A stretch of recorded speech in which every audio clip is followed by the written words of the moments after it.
प्रदन बरुआ असम से लखीमपुर से आगामी लोकसभा चुनाव 2024 में भाजपा का प्रतिनिधित्व करने वाले एक उम्मीदवार हैं। असम निर्वाचन क्षेत्र में चुनाव की तिथि 19 अप्रैल 2024, जिनकी आयु 58 वर्ष है, अपने शैक्षिक रिकॉर्ड के अनुसार अन्य हैं। प्रदन बरुआ के खिलाफ कोई मामला दर्ज नहीं है।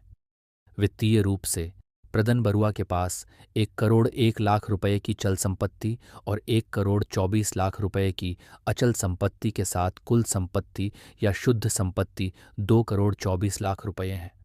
उनके पास 22 लाख 27 हजार रुपए की देनदारियां हैं। पेशेवर रूप से प्रदन बरुआ सामाजिक कार्यकर्ता और किसान हैं। प्रधान बरुआ असम में भारतीय जनता पार्टी के एक सक्रिय राजनीतिज्ञ हैं। इससे पहले वे कांग्रेस पार्टी और एजीपी से जुड़े थे।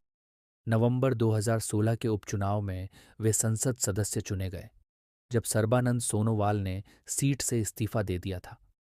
वे पहले धेमाजी जिले के धेमाजी विधानसभा क्षेत्र से असम विधानसभा के सदस्य थे। उन्होंने असम के ग्रामीण क्षेत्रों में साक्षरता, स्वास्थ्य और कौशल विकास के लिए विभिन्न जागरूकता कार्यक्रमों में सक्रिय रूप से भाग लिया और उनका आयोजन किया। वे हमेशा कई सामाजिक और सांस्कृतिक गतिविधियों में लगे रहते थे। प्रधान बरुआ का जन्म 30 अप्रैल 1965 को सिलापाथर के अमृतपुर में मथुरा बरुआ और भट्टियावती बरुआ के घर हुआ था। प्रधान बरुआ की पत्नी का नाम अरुणिमा बरुआ है और उनकी 2 बेटियां हैं। प्रधान बरुआ की कुल संपत्ति 1 करोड़ 43 लाख 7 हजार 978 रुपये है, जबकि उनकी देनदारियां 58 लाख 39 हजार 285 रुपये हैं। प्रदन बरुआ ने 1980 में सिलापाथर आरएचएस स्कूल से एसआईबीए से एचएसएलसी परीक्षा उत्तीर्ण की और फिर उन्होंने 1985 में डिब्रूगढ़ पॉलिटेक्निक, असम से मैकेनिकल इंजीनियरिंग में डिप्लोमा हासिल किया। उन्हें football, volleyball, badminton, basketball, weight lifting, cricket आदि खेलना पसंद है। इसके अलावा वह all Assam weight lifting federation से भी जुड़े रहे। प्रधान बरुआ एक भारतीय राजनीतिज्ञ हैं जो 16वीं लोकसभा से असम के लखीमपुर सीट से नवंबर 2016 से संसद सदस्य चुने गए हैं। उन्होंने 2016 में उपचुनाव जीता, जब सर्बानंद सोनोवाल ने 2016 में असम के मुख्यमंत्री बनने के बाद सीट से इस्तीफा दिया। इससे पहले वह धेमाजी जिले के धेमाजी विधानसभा क्षेत्र संख्या 113 से असम विधानसभा के सदस्य थे। असम की लोकसभा सीट लखीमपुर पर एक तरफा चुनाव देखने को मिला। लखीमपुर सीट से भारतीय जनता पार्टी के प्रधान बरुआ ने कांग्रेस के उदय शंकर हाजरिका को 2,257 वोट से मात देकर विजय प्राप्त की। प्रधान बरुआ को कुल 6,63,122 वोट मिले, तो उदय शंकर हाजरिका को कुल 4,61,865 वोट मिले। लखीमपुर में सबसे कम 92.64% वोट डाले गए थे। लखीमपुर लोकसभा सीट 1967 में अस्तित्व में आई। इस सीट पर हुए पहले चुनाव में कांग्रेस को जीत मिली थी। ये सीट कांग्रेस के दबदबे वाली सीट रही है, लेकिन हाल के चुनाव में बीजेपी का जलवा देखने को मिला है। 2014 से इस सीट पर बीजेपी का ही कब्जा है। 2059 में प्रधान बरुआ यहाँ के सांसद बने। इस सीट पर बीजेपी के दिग्गज नेता सर्बानंद सोनोवाल को भी जीत मिली है। 2019 के चुनाव में बीजेपी के प्रधान बरुआ ने कांग्रेस के अनिल बोरगोहेन को शिकस्त दी थी। प्रधान बरुआ को 7,76,406 वोट मिले थे। वोट प्रतिशत 60.49 था। वहीं अनिल बोरगोहेन को 4,25,855 वोट मिले थे। 33.18% वोट उनका मिला था। तीसरे नंबर पर नोटा था। प्रधान बरुआ असम में भारतीय जनता पार्टी के एक सक्रिय राजनेता हैं।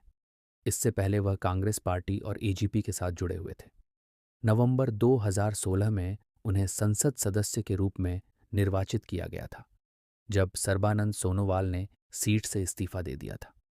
वह पहले धमाजी जिले के धमाजी विधानसभा क्षेत्र से असम विधानसभा के सदस्य थे। उन्होंने सक्रिय राजनेता के रूप से असम में ग्रामीण क्षेत्रों में साक्षरता, स्वास्थ्य और कौशल विकास के लिए विभिन्न जागरूकता कार्यक्रमों का आयोजन किया। वह हमेशा कई सामाजिक और सांस्कृतिक गतिविधियों में लगे रहते हैं। उनका मुख्य पेशा कारोबार और खेती है। भाजपा से जीत हासिल करने वाले प्रधान बरुआ का जन्म 1965 में 30 अप्रैल को असम के अमृतपुर सिलापथार में हुआ था। उनका पिता का नाम मथुरा बरुआ और माता का नाम भाग्यश्री देवी बरुआ है। इनकी पत्नी का निधन हो चुका है। वह football, volleyball, badminton, basketball, weight lifting, cricket इत्यादि खेलना पसंद करते हैं क्योंकि इनकी खेल में अधिक रुचि है। साथ ही वह असम भारोत्तोलन संघ से जुड़े हुए थे। इन्होंने 1988 से 90 में अपना पॉलिटिकल करियर शुरू किया था। छात्र संघ एएसयू के कार्यकारी सदस्य बने थे। 1996 में प्रधान बरुआ को असम विधानसभा के सदस्य के रूप में निर्वाचित किया गया था। उन्होंने 2006 तक इस पद की सेवा की है और जनवरी 2017 में शहरी विकास पर स्थायी समिति के सदस्य बन गए थे। बाद में फरवरी 2017 में वह राष्ट्रीय झूठ बोर्ड के सदस्य बने। प्रधान बरुआ ने 1985 में डिब्रूगढ़ पॉलिटेक्निक असम से मैकेनिकल इंजीनियरिंग में डिप्लोमा प्राप्त किया और इन पर भी अब तक कोई केस दर्ज नहीं है।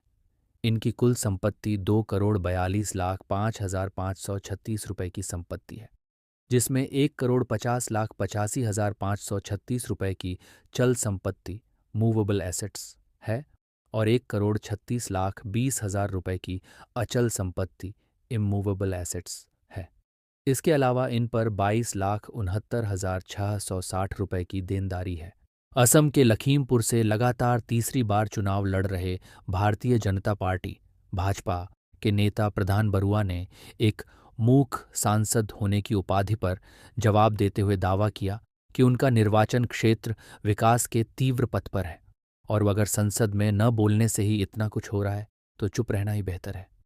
बरुआ ने दावा किया कि त्रुप के पत्ते सदन में बोलने का इस्तेमाल किए बगैर ही उन्होंने सुनिश्चित किया है कि अरुणाचल प्रदेश की सीमा से लगते ब्रह्मपुत्र के उत्तरी तट पर कनेक्टिविटी और बाढ़ नियंत्रण जैसे अहम मुद्दे हल किए जाएं। बरुआ ने पीटीआई भाषा के साथ एक साक्षात्कार में यहाँ कहा, यह बेहतर है कि अगर कुछ बोले बिना ही काम हो रहा है, मुझे अपना त्रुप का पत्ता बचा कर रखना चाहिए। बिना कुछ कहे ही हमें सब कुछ मिल रहा है, इससे बेहतर क्या हो सकता है। गैर लाभकारी संगठन पीआरएस लेजिस्लेटिव रिसर्च द्वारा इस साल फरवरी में साझा किए आंकड़े के अनुसार बरुआ निवर्तमान लोकसभा के उन 9 सांसदों में से एक हैं जिन्होंने सदन के पूरे कार्यकाल के दौरान किसी बहस या चर्चा में हिस्सा नहीं लिया। बरुआ ने इस पर सफाई देते हुए कहा कि चूंकि वह एक राष्ट्रीय पार्टी के सदस्य हैं तो विषयों के अनुसार वक्ता तय होते हैं। उन्होंने कहा, नरेंद्र मोदी सरकार राष्ट्रीय भावना से काम कर रही है। अलग अलग मंच हैं जहां मैं अपने मुद्दे साझा कर सकता हूं। ऐसा नहीं है कि मैं मुद्दे नहीं उठाता हूं। उन्होंने कहा, अगर किसी दिन जरूरत होगी और पार्टी नेतृत्व मुझसे ऐसा कहेगा तो मैं निश्चित तौर पर बोलूंगा, लेकिन अगर न बोलने पर ही इतना कुछ हो रहा है तो न बोलना ही बेहतर है। लखीमपुर की महत्वपूर्ण समस्याओं में से एक हर साल आने वाली बाढ़ है। बरुआ ने दावा किया कि इसे नियंत्रित किया जा रहा है। उन्होंने कहा, 80% बाढ़ नियंत्रण कार्य किया गया है, केवल 20% ही बचा है। इसकी कई वजहें हैं, जिसमें से एक ये है कि लोग तटबंध बनाने के लिए अपनी जमीन नहीं देना चाहते हैं। हम उन्हें मनाने की कोशिश कर रहे हैं कि अगर वे कुछ जमीन देते हैं तो उन्हें ज्यादा फायदा होगा। भाजपा सांसद ने कहा कि इस निर्वाचन क्षेत्र का एक और प्रमुख मुद्दा कनेक्टिविटी है। खासतौर से रेल संचार और काफी काम किया गया है तथा और काम किया जाना है। उन्होंने बताया कि रेल कनेक्टिविटी से जुड़े मुद्दे रेलवे बोर्ड के समक्ष उठाए गए हैं और अगले साल तक अरुणाचल प्रदेश की सीमा से लगते पासीघाट में स्टेशन का निर्माण पूरा होने के बाद लखीमपुर को प्रमुख शहरों से जोड़ने वाली ट्रेनों का संचालन शुरू हो जाएगा। भाजपा में आने से पहले धेमाजी से कांग्रेस विधायक रहे। बरुआ ने कहा कि यह लोकसभा चुनाव विकास के लिए, मोदी के लिए होगा।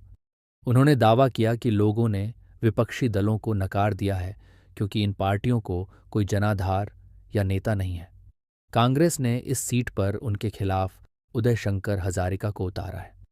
लखीमपुर निर्वाचन क्षेत्र से कुल 9 उम्मीदवार चुनावी मैदान में हैं। इस सीट पर पहले चरण के तहत 19 अप्रैल को मतदान होगा। गुवाहाटी निचले सदन में असम के लखीमपुर निर्वाचन क्षेत्र का प्रतिनिधित्व करने वाले सांसद प्रधान बरुआ आज कोविड-19 के लिए सकारात्मक परीक्षण किए गए। रिपोर्टों के अनुसार संसद सत्र में भाग लेने से पहले जनप्रतिनिधियों के लिए अनिवार्य परीक्षण के दौरान बरुआ का परीक्षण पॉजिटिव आया। बरुआ आज से शुरू हुए संसद के मानसून सत्र के लिए पहले ही दिल्ली पहुंच चुके थे। कोरोना वायरस से संक्रमित पाए जाने के बाद सांसद को उनके दिल्ली स्थित आवास पर होम आइसोलेशन में रखा गया है।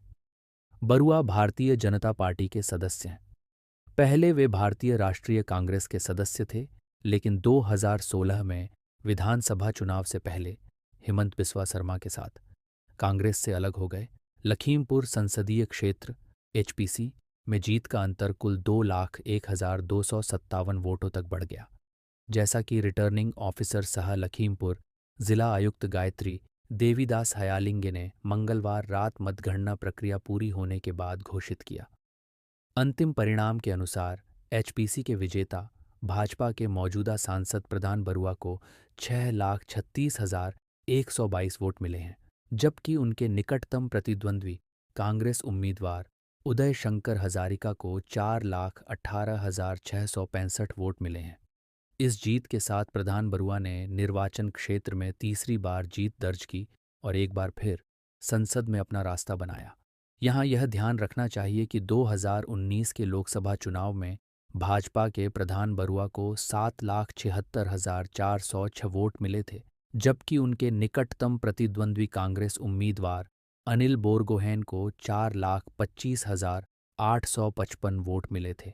इस प्रदर्शन से विजेता इतना शक्तिशाली था कि उसने 2016 में हुए उपचुनाव और 2014 के आम चुनाव में एचपीसी के पहले भाजपा सांसद सर्बानंद सोनोवाल की तुलना में जीत के अंतर को और बेहतर कर दिया। दूसरी ओर 2016 में उनके सीट छोड़ने के बाद हुए उपचुनाव में भाजपा उम्मीदवार प्रधान बरुआ ने 5,51,663 वोट हासिल करके सीट जीती थी, जबकि कांग्रेस उम्मीदवार डॉ हेमा हरिप्रसन्ना पेगू को 3,61,444 वोट मिले थे।